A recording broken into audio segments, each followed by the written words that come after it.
With an update to a breaking story we have been following the last few hours out of Eastpointe, where police say an employee stabbing her own manager to death.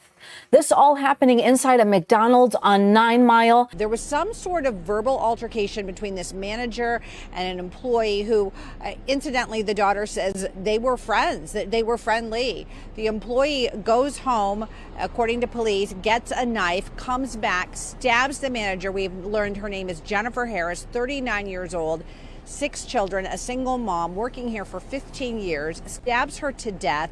And then somebody in the drive-thru, this is happening in the area of where the employees are working in the drive-thru section of the fast food restaurant. Somebody going through the drive-thru, a CPL holder, sees everything happen. He shoots his gun in the air to try to stop everything.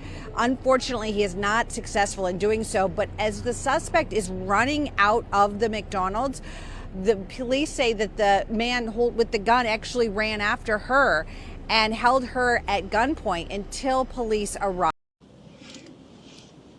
I was wrongfully treated today at work. I was literally physically tapped on a lot of times. My name kept getting called. I was doing a great job. I kept getting sabotaged, tempted, so my button can get pressed and I can go out of character. So although I went out of character, all I could say was stop talking to me. That's all I could say. Stop talking to me.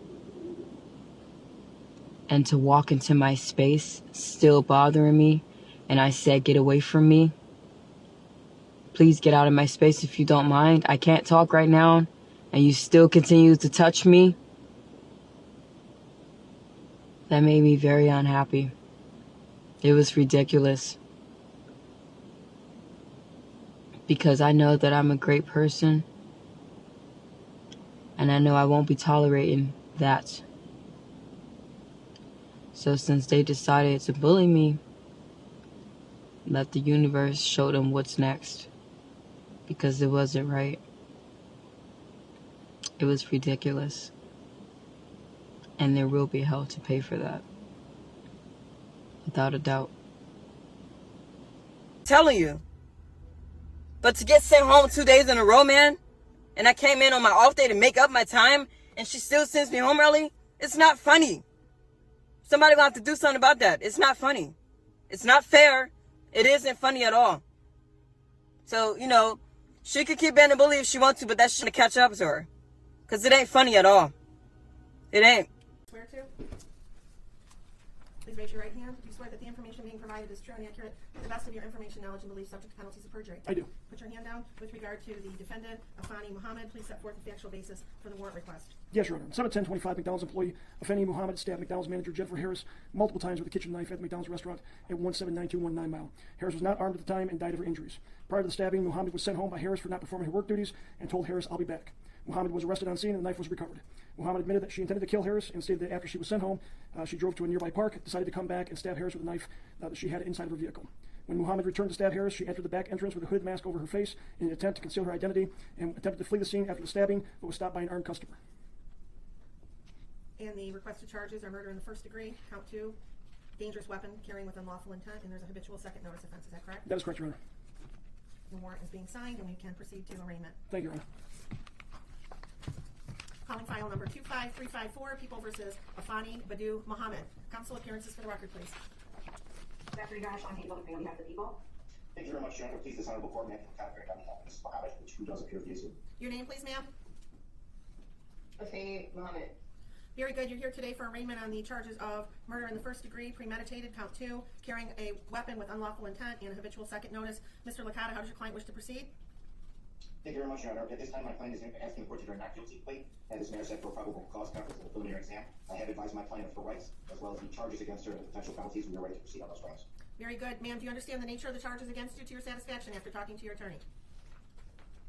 Yes. Very good. I will go ahead and enter a not guilty plea on your behalf. Are you requesting a court-appointed attorney?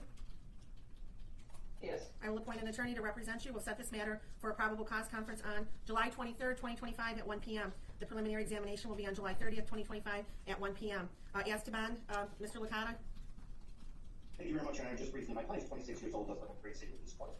Your Honor, my client is a high school graduate. In fact, is actually taking and was taking some online classes for college for a physical therapy degree. Your Honor, there are some disturbing facts in this particular matter, but there are facts that haven't been brought out yet, and my client is extremely anxious to have those facts brought to light during the pendency of this case. She was in an extremely abusive relationship that was not only mental but physical, that involved alcohol issues, which is where the habitual second stems from, and her prior record. Your Honor, my client is a helpful person. She's a giving person. She's actually is credited with saving a life because of a 60-year-old who had skin cancer that she may go to the doctor to find out that that's exactly what it was, and that person is doing extremely well right now. I understand the facts that have been laid out today in the warrant, but at this time, Your Honor, we are asking the court to consider a bond in this matter that is appropriate, that my client can meet, so that she can meet with her attorneys and prepare her for defense in this matter. Thank you. Thank you. On behalf of the people? Yes, thank you, Your Honor. Pursuant to court rule, the court is well within its authority to grant no bond involving any case involving murder. In this case, we are requesting no bond for this defendant. Also provided within the court rules are certain factors for this court to consider when determining whether to grant any bond at all. And in this case, we are requesting no bond as I indicate. First of all, the court can consider whether or not this defendant is a threat to the community. She entered a public building with other individuals, other employees that were present. She produced a weapon that was a knife longer than 3 inches, and she stabbed the victim multiple times, up to possibly as many as 15 times, eventually causing her death. There were other employees that were present at the time, some of which attempted to help the victim after the stabbing occurred. That alone is enough to show that there is a threat to the community. She then ran from the building to her vehicle, presumably with the intent to flee from the scene. She was stopped by a helpful bystander. You're also able to consider the likelihood of conviction in this case, given the facts as laid out by Detective Showers and the information that the prosecutors have reviewed in order to charge this defendant. There is a very high likelihood of conviction. And then finally, the defendant does have a prior instance of at least one that I'm aware that involved a stabbing, similar obviously to the stabbing that occurred in this case involving a knife. So given all of those factors, and given the fact that this court does have authority to give no bond to defendants charged with murder, I am asking at this time for no bond in this case. Thank you, counsel. The court has reviewed the charges and the circumstances surrounding this case. The defendant is facing various serious charges, including murder in the first degree, which is one of the most serious criminal offenses in our state, carrying penalties up to life without parole. Additionally, carrying a dangerous weapon with unlawful intent further underscores defendant's potential threat to public safety.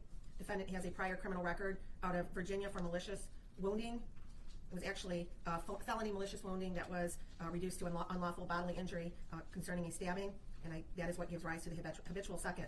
And in determining bond, the court must look to the factors outlined in Michigan Court Rule 6.106. Number 1, the seriousness of the offense and the danger posed to the community. The charges here involved a violent crime with a weapon, indicating a substantial risk to the public. The court finds there is a significant threat to public safety, and therefore the bond must reflect that risk. Number 2, the weight of the evidence against the defendant. While the evidence is not fully before us and the defendant is cloaked with the presumption of innocence, the nature of the charges along with the prior criminal history suggests that there's substantial evidence against the defendant. Defendant's criminal history: the defendant has a violent criminal past. The history supports the court's concern that the defendant may engage in further violent conduct if she is released. The defendant's ties to the community: while the defendant is relatively young at 26 years of age, there's no indication that she has any significant stabilizing ties to the community that would ensure her return for court appearances. Without these ties, the court is concerned about the likelihood of flight. Number 5, defendant's risk of fleeing or failing to appear. Due to the severity of the charges and the habitual offender status, it makes the defendant a high risk for flight. The court finds that this factor weighs heavily in favor of a high bond amount. Substance abuse or mental treatment: although there are no reports at this time suggesting that the defendant suffers from mental health or substance abuse issues that would mitigate the risks posed by defendant's release, the court is, after considering all of these factors, going to be setting bond at $25 million cash surety only with conditions. If the defendant is able to meet those conditions, she must be on a GPS steel cuff tether. She is not to leave the state of Michigan. She is to report her address within 24 hours of she must report any change of address within 24 hours. There would be stringent daily contact with community corrections as to her whereabouts. She also would be required to have alcohol and drug testing as condition of her release. There would be no contact with the family of the decedent. Any witnesses, she is not to return to McDonald's. And if she is unable to post the $25 million bond, she will remain in custody pending further proceedings.